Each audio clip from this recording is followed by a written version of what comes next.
teams, I'm Erin Fadden, part of the First Tech Challenge Game Design Committee.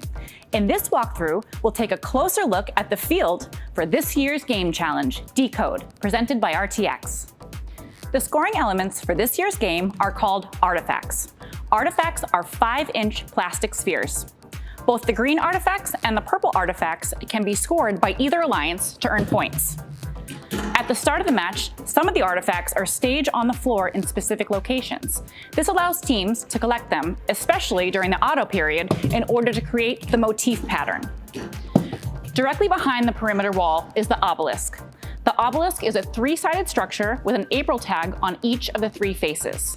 Before the match begins, one of the 3 motifs are randomly chosen and the obelisk is rotated to show which motif has been selected.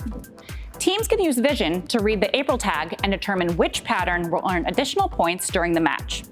The obelisk will be placed in the same spot after each rotation, but since it is moved every match, it is not intended to be used for precise navigation. On the field is a red goal and a blue goal.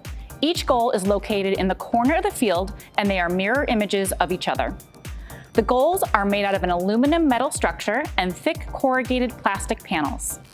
The front lip of the goal is 38.75 inches off the floor. On the floor at the front face of the goal is a tape line.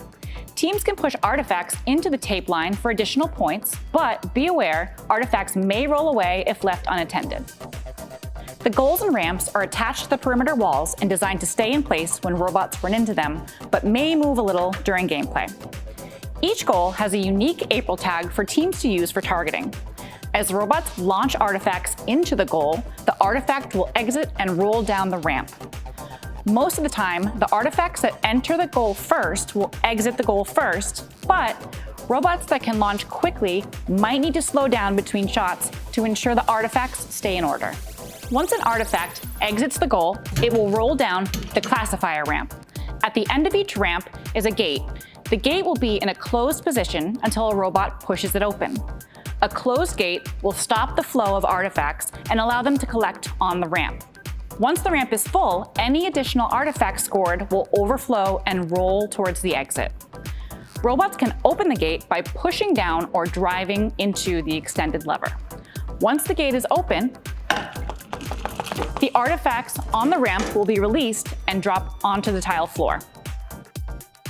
This season, human players are allowed to retrieve artifacts from the loading zone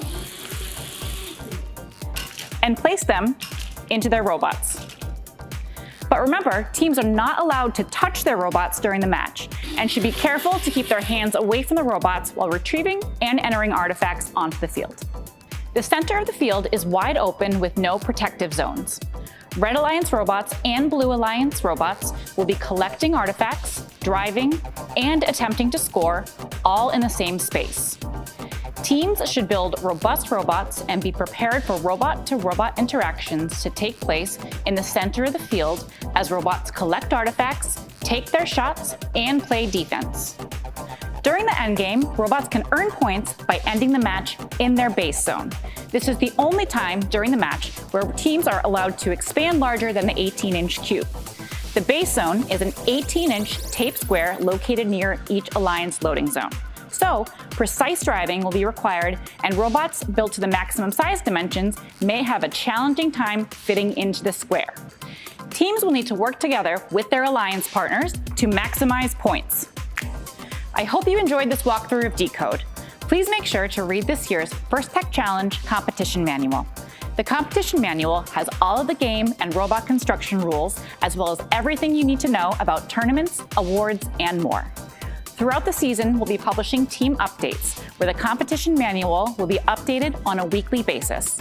Also, every team will have access to one account to ask questions and receive answers on the First Tech Challenge Q&A forum. Thank you for watching, and we hope you have a great season.